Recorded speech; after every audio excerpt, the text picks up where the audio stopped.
कहते हैं भगवान से जब नाता जुड़ता है तो लोग बातें करते हैं। आया बड़ा भक्त, देखो ता कैसा कैसा कर्म करके हूं लग गया कहने भक्ति कर। बहुत ताने बचने कहते वो सब तो भुला बैठा हूं। कौन जानता था तेरी बंदगी से पहले, कोई नहीं जानता था कहते, पर जिस दिन तेरे साथ जुड़ गया संसार जान गया कि कौन है भाई। तो मीरा जी भी कहते हैं कि लज्जाशील गवा बैठी हूं, तेरी आस लगा बैठी हूं कि क्या कोई कह रहा है इसकी चिंता नहीं है। ये सब कुछ गवा कर सावरिया में तेरी रागिनी। क्या हो गया सावरिया, मुझे लोग कहते हैं तू तो उनके गाने गाती है, गिरधर लाल के गाने। तू मेरा राग मल्हार, तू ही तो मेरा राग है। हम तो कोई स्वर भी नहीं जानते, फिर भी भगवान हमें स्वर प्रदान कर देते हैं, बोलना सिखा देते हैं। तेरे बिन कुछ चाह नहीं है, तेरे बिना कोई चाह भी नहीं है इस मन की इच्छा। कोई सूझती राह नहीं है, भगवान के अलावा कोई रास्ता भी दिखता नहीं है। जीवन की परवाह नहीं, इस जीवन की भी कोई परवाह नहीं। मेरे प्रीतम मेरे माझी, कर दो बेड़ा पार सावरिया, ले चल परली पार। परली पार भगवान के धाम। कहते महाराज जहां प्रभु रहते हैं वहां क्या कहते हैं कि आनंद घन सब बरस रहा है। भले ही महाराज कथा में कम लोग आए, परंतु ये कथा एक इंसान नहीं सुनते। ये कथा को सुनने वाले कौन कौन हैं? ये वृक्ष भी कथा सुनते हैं, ये पशु पक्षी जीव सब कथा सुनते हैं महाराज। ये कथा एक केवल हमें ही समझ में नहीं आती, हमें ही प्यारी नहीं लगती। ये जो जन्म जन्मांतरों से भक्ति करने वाला कोई पक्षी बनकर बैठा है, ये उनको भी कथा प्राप्त होती है। तभी तो कहते हैं आनंद घन यहाँ बरस रहा है और पत्ता पत्ता हर्ष रहा है महाराज। ये पूरी प्रकृति बोल सुनकर जो है हर्षित होती है। परंतु भक्त कहते हैं सबको भगवान दर्शन दे देते हैं, भक्त को तरसाते हैं। भक्त तुम्हारा तरस रहा है, भक्त क्या वो तरस रहे हैं कि भगवान के दर्शन करने, भगवान के दर्शन करने। बहुत हुई अब हार गई मैं, अब तो हार गई, अब तो दर्शन दे दो महाराज। और दर्शन कब दिया? जब मीरा जी को जहर का प्याला आया, जहर का प्याला आया ना, राणा जी ने जब जहर का प्याला पिलाया, पिलाने के लिए भेजा, तो महाराज जो जहर का प्याला लेकर आया उसने बताया कि इसमें जहर पड़ा हुआ है। और एक कहता है नाना ये तो भगवान का प्रसाद है। और जब प्रसाद की बात सुनी तो मीरा जी ने कहा अगर ये प्रसाद है तो मैं जरूर पाऊंगी, क्योंकि मेरे प्रभु का प्रसाद जहर भी क्या बन जाता है? अमृत बन जाता है। ये भगवान की कृपा है, ये भगवान की कृपा है। तभी तो हर भक्त कहता है ये सब जीवन आपके ही अर्पण है, क्योंकि भगवान को क्या देखते हैं? हमारे अच्छे गुण देखते हैं। कृपा की न होती जो आदत तुम्हारी, तो सुनी ही रहती अदालत तुम्हारी। क्या होना था? अगर कहते महाराज अगर कृपा की आदत भगवान की ना होती तो क्या होना था? अदालत सुनी रहनी थी, सब गुनहगार ही खड़ने थे वहां। पूतना ने भगवान को अपना स्तनपान करवाया, माता की गति प्रदान कर दी। पूतना तो सब कुछ पापों से युक्त थी। पूतना ना नाम ठीक, राक्षसी न कुल ठीक, रुधिर आसना न खाना पीना ठीक, ना भगवान के पास अच्छा मन लेकर आई थी। जिज्ञासा आप ही भगवान के पास में किस लिए आई थी? भगवान को मारने की इच्छा से। फिर भी भगवान ने उन्हें सदगति प्रदान कर दी, छोटी मोटी नहीं, जो मां को सदगति दी जाती है वो वाली गति प्रदान कर दी। परीक्षित मेरे प्रभु तो ऐसे ही है। बोली कृष्ण कन्हैया लाल की जय हो। भगवान की माया भगवान जानते हैं। हम सब तो कर्मों के लेखे से बंधे हुए हैं महाराज। जो पूर्व जन्मों में कर्म किए वही अच्छा बुरा अब भोग रहे हैं। परंतु ये विचार करो कि अगला जन्म फिर मिलेगा, और उसके लिए क्या कर रहे हो, कितना दान कर रहे हो, कितना नाम जप की कमाई कर रहे हो, ताकि अगले जन्म में फिर भगवान के भक्त बनकर पैदा हो जाए।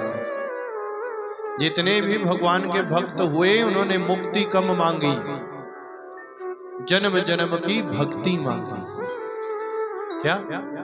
जन्म जन्म की भक्ति मांगी। अनेक भक्त हुए जिन्होंने भगवान से मुक्ति की इच्छा नहीं रखी कि भगवान हमें मुक्त कर दो, वैकुंठ लोक में पहुंचा दो। उन्होंने तो क्या कहा कि दासानुदासो भवतास्मि भूया। हे प्रभु, अगर अगला जन्म होता है तो मुझे दासों का भी दास, जो संत महात्मा आपके जुड़े हुए हैं उनका दास, उनके आगे जो नौकर होते हैं, छोटे संत होते हैं, चेले होते हैं, उनका भी दास बनाकर पैदा कर देना। भगवान से जन्म जन्मों की भक्ति की आशा रखते हैं। ये भगवान की कृपा है महाराज। भक्त भी तरसते हैं इस धराधाम पर आने के लिए। अगर भगवान ने हमें जन्म दिया है तो हमें एक ही कर्म करना चाहिए। काम करते चलो, नाम जपते चलो, वो याद आएगी उनको कभी ना कभी। कृष्ण दर्शन तो देंगे कभी ना कभी। मन में विश्वास पक्का बनाकर चलो। भगवान कहते हैं काम करते चलो, काम भी करते रहो।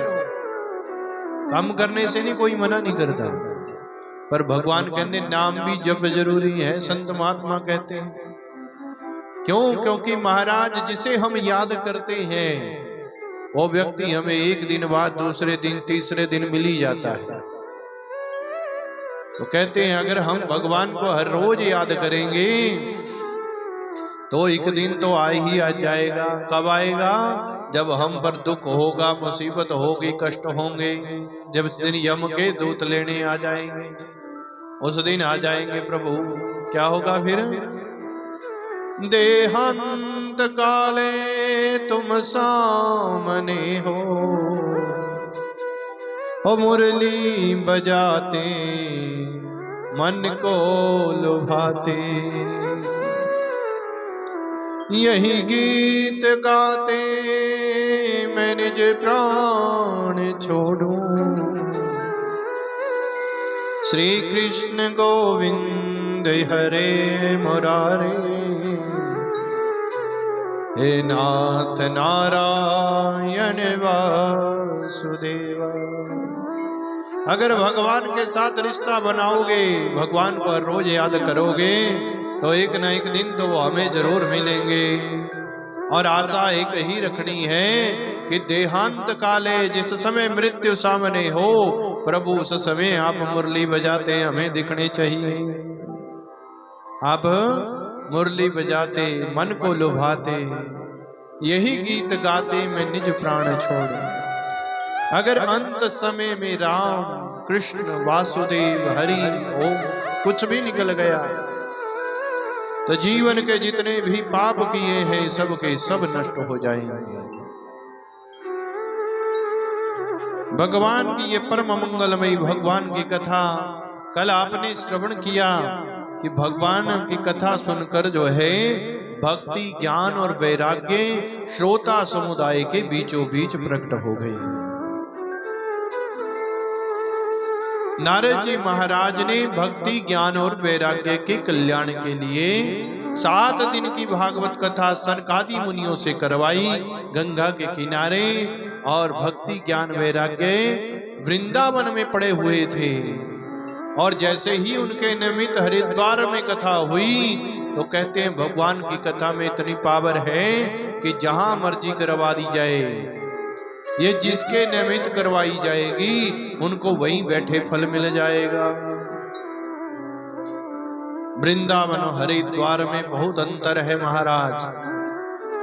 और भगवान की कथा जैसे ही गंगा तट पर चली तो कहते हैं उसी समय जो है अभी महात्म्य ही गान कर रहे हैं, उसी समय जो व्यक्ति ज्ञान और वैराग्य कहते हैं उस कथा के बीचों बीच प्रकट हो गए।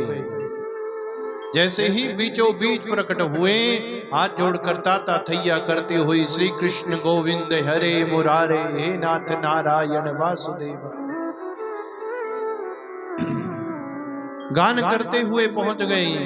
और कहते हैं आते ही प्रणाम किया, कहा महाराज हम कहां बैठे, कहां विराजमान हुई, क्योंकि पंडाल तो खचाखच भरा हुआ है।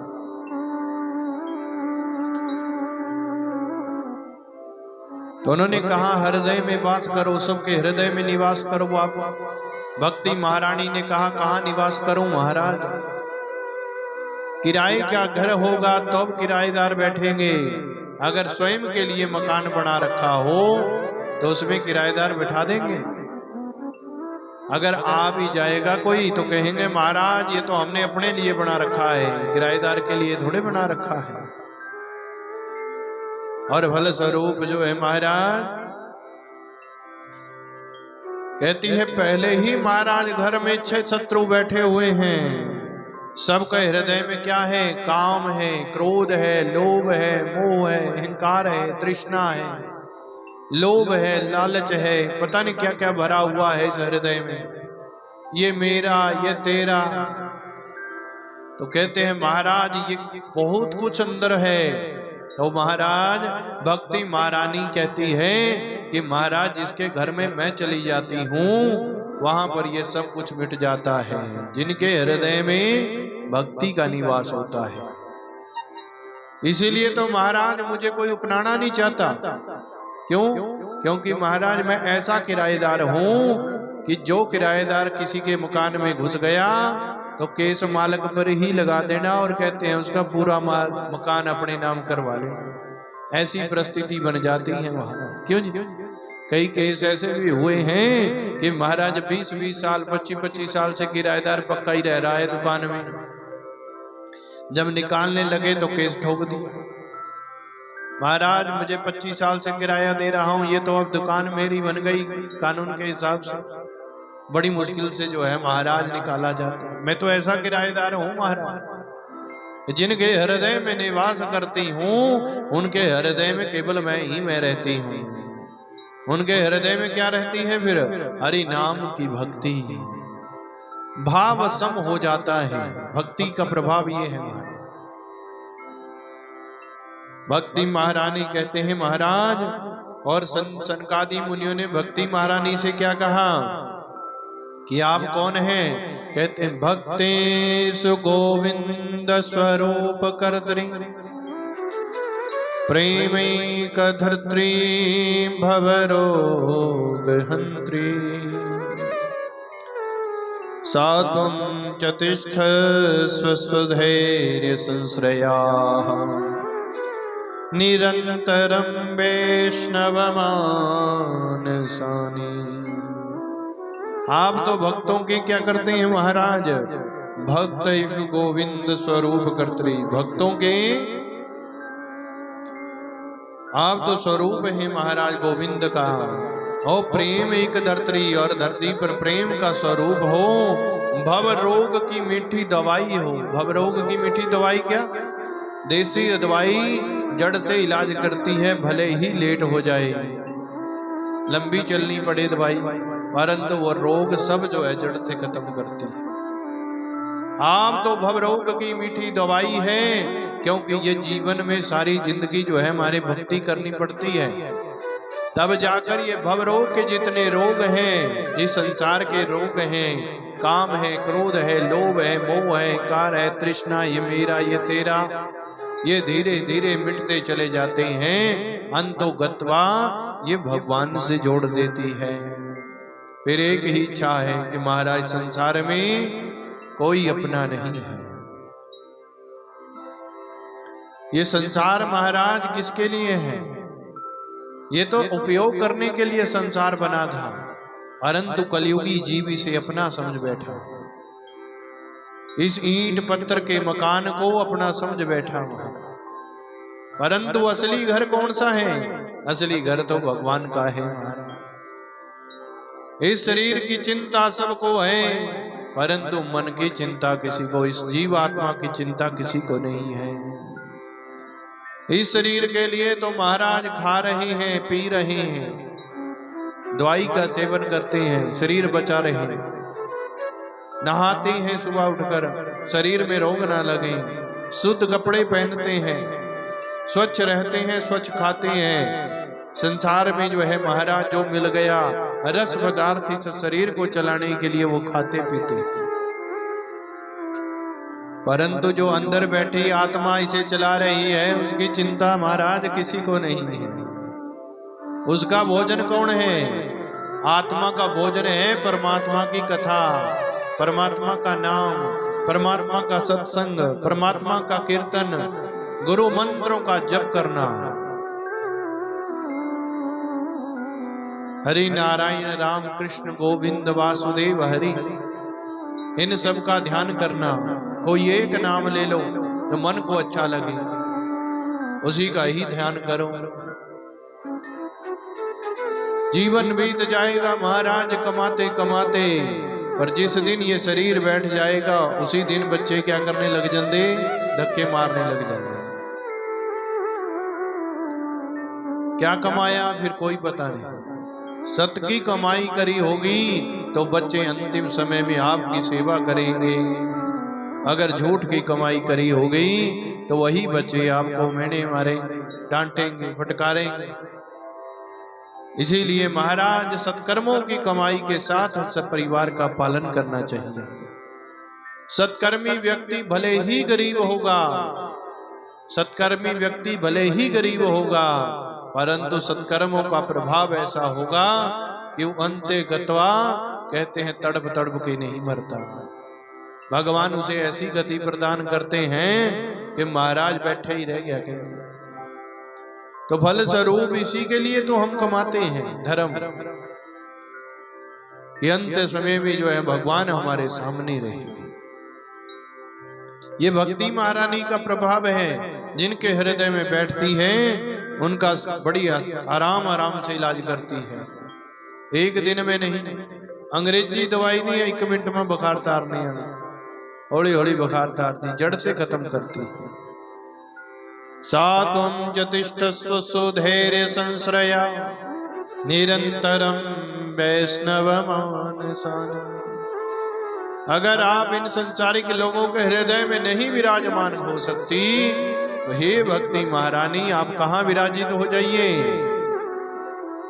निरंतरम वैष्णव मानसानी, कहते हैं जिनके हृदय में निरंतर भगवान की भक्ति रहती है, भगवान का ध्यान रहता है, उनके हृदय में प्रवेश करो, सबके हृदय में मत जाइए।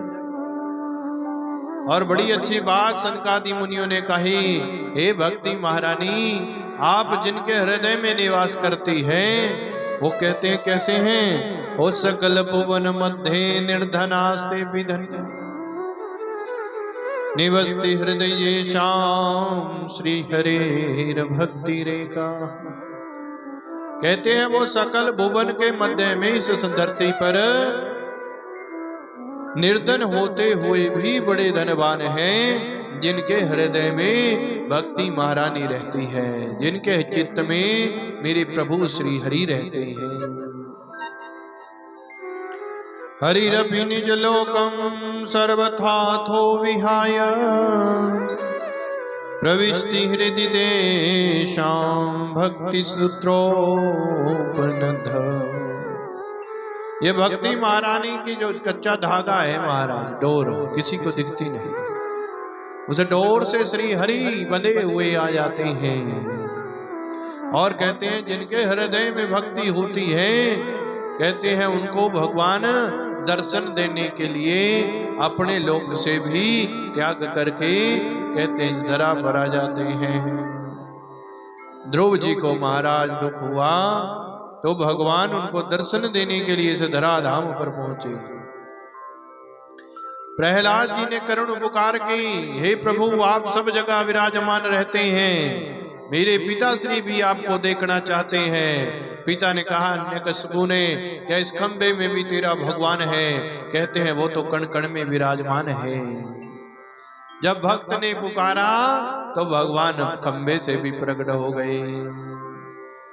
ये है कहते हैं महाराज भक्ति की कृपा कि भगवान को अपना लोक त्याग करके भी इस धरा धाम पर आना पड़ता है। बोलिए गोविंद भगवान की जय हो। और महाराज भक्ति महारानी को दर्शन दिए, सबके हृदय में निरंतर वैष्णव मानसानी सबके हृदय में निवास करवाया। भक्ति ज्ञान और वैराग्य पुष्ट हुए।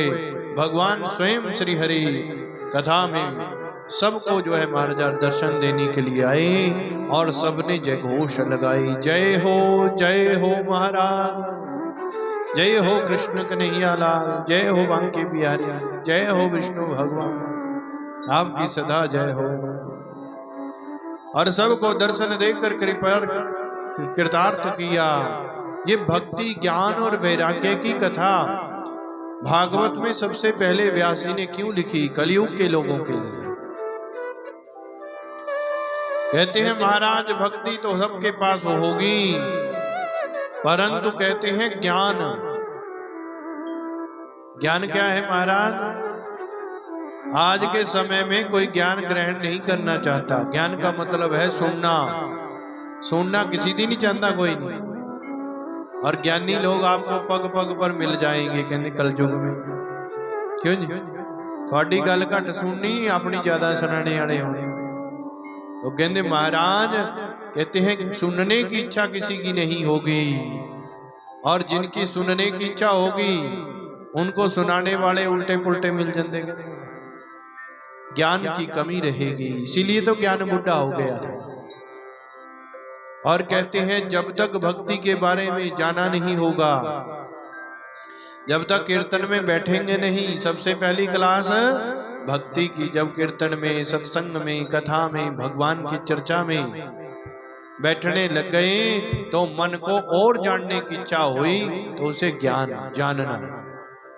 कहते हैं महाराज भक्ति की लगन ऐसी लगी कि महाराज क्या हो गया, अब रहा नहीं जाता। समय चाहे 10 मिनट का ही क्यों ना मिले, फिर भी दौड़े दौड़े भगवान की कथा में पहुंचेंगे। जानने की इच्छा भगवान को, पहले भक्ति आएगी, फिर जानने की इच्छा आएगी, फिर कहते हैं संसार से वैराग्य होगा। अगर कोई कहे कि महाराज इस समय बूढ़े हो जाएंगे, उस समय सब कुछ छोड़ के भगवान की भक्ति ये करेंगे, वो नहीं होगा। क्योंकि पहले भक्ति नहीं आई जीवन में, फिर जानने की इच्छा नहीं हुई भगवान को, एकदम से वैराग्य नहीं आएगा।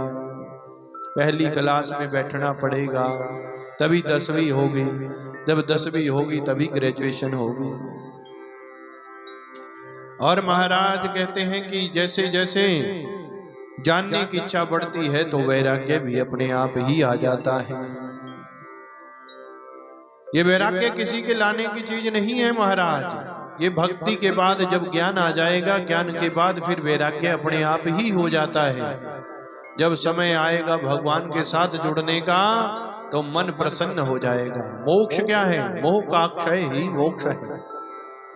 ये मोह खत्म हो गया, अब धन की इच्छा नहीं है, न्याणे कमाने लग गए और बच्चों की विवाह हो गए, उनके पास भी बच्चे हो गए, घर मकान बन गया, तो महाराज फिर किस चीज की इच्छा रहेगी? तीन ही तो इच्छाएं हैं संसार में, सुत वित नारी तीन आशाएं, त्याग सके तो त्याग रे, वो तेरी अच्छी बनेगी, संतन के संग लाग रे, वो तेरी अच्छी बनेगी। क्या कहते हैं? कहते सुत पुत्र वित्त धन नारी स्त्री, तीन आशाएं हमारा, जिनके पीछे संसार भटक रहा है। नहीं तो देख लो चौथी आशा कोई नहीं है कोई चौथी इच्छा? पहले विवाह नहीं हो रहा था, पंडित जी ने कुंडलियां दिखानियां, ब्याह हो गया, फिर कहना पंडित जी न्याणे नहीं हो रहे हो, और ग्रह देख लो कोई, कभी किसी से दवाई खिलानी, किसी से, फिर भगवान ने वो आशा भी पूर्ण कर दी, घर में पौत्र हो गया। क्यों जी? और कहते हैं धन, भगवान ने भरपूर धन भी दे दिया और घर भी बन गया, पुत्र की इच्छा भी पूर्ण हो गई, धन की इच्छा भी पूर्ण हो गई, और बुढ़ापा जब आ गया तो स्त्री की इच्छा भी पूर्ण हो चुकी है। तो क्या हो गया महाराज? जब ये तीनों ही पूर्ण हो गई तो क्या होना चाहिए? फिर संतन के संग लाग रे, तेरी अच्छी बनेगी। फिर संतन के संग लग जा, कहते महाराज संतों के संग कर। ओ ध्रुव जी की बन गई, प्रहलाद हो की बन गई, ध्रुव जी की बन गई, प्रहलाद जी की बन गई। हरि सुमिरन में जाग रे, तेरी अच्छी बनेगी, संतन के संग लाग रे, तेरी अच्छी बनेगी, संतन के संग लाग रे, तेरी अच्छी बनेगी, अच्छी बनेगी तेरी किस्मत जगेगी, अच्छी बनेगी तेरी किस्मत जगेगी, अच्छी बनेगी तेरी किस्मत जगेगी, अच्छी बनेगी तेरी किस्मत जगेगी। हरि सुमिरन में जाग रे, तेरी अच्छी बनेगी, हरि सुमिरन में जाग रे, तेरी अच्छी बनेगी। ध्रुव जी की बन गई, प्रहलाद हो की बन गई, ध्रुव जी की बन गई, प्रहलाद हो की बन गई, ध्रुव जी की बन गई, प्रहलाद हो की बन गई, ध्रुव जी की बन गई, प्रहलाद हो की बन गई। हरि सुमिरन में जाग रे, तेरी अच्छी बनेगी, संतन के संग लाग रे, तेरी अच्छी बनेगी, संतन के संग लाग रे, तेरी अच्छी बनेगी, संतन के संग लाग रे, तेरी अच्छी बनेगी। ओ संतन करे पुण्य कमाई, संतन संग करे पुण्य कमाई, संतन संग करी पुण्य कमाई, संतन संग करे पुण्य कमाई।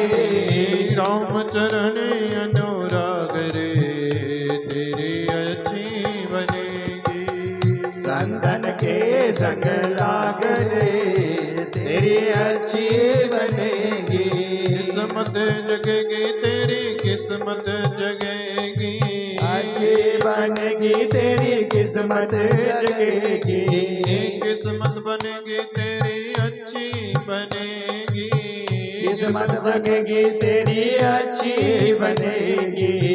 ओए तेरो बड़े भाग रे तेरी अच्छी बनेगी। संतन के संग लाग रे तेरी अच्छी बनेगी। ओ कहत कबीर राम सुमिरन में, कहत कबीर राम सुमिरन में, कहत कबीर राम सुमिरन में, कहत कबीर राम सुमिरन में। भाग सके तो भाग रे तेरी अच्छी बनेगी। संतन के संग लाग रे तेरी अच्छी बनेगी। अच्छी बनेगी तेरी किस्मत जगेगी। अच्छी बनेगी तेरी किस्मत जगेगी। अच्छी बनेगी तेरी किस्मत जगेगी। बोलिए संत भगवान की जय हो, कृष्ण कन्हैया लाल की जय हो, उमापति महादेव की जय हो, कृष्ण कन्हैया लाल की जय हो। भगवान की ये परम मंगलमय कथा इसीलिए सुनाई जाती है कि भक्ति ज्ञान और वैराग्य हमारे पुष्ट हो जाएंगे। क्योंकि बिना हरि कृपा से हमें संत नहीं मिलते, भगवान की कथा नहीं मिलती, भगवान का नाम नहीं मिलता और भगवान के बिना हमारा जीवन अधूरा है। जय हो। भगवान के बिना जीवन अधूरा है महाराज। बोली कृष्ण कन्हैया लाल की जय हो। जय जय श्री राधे श्याम।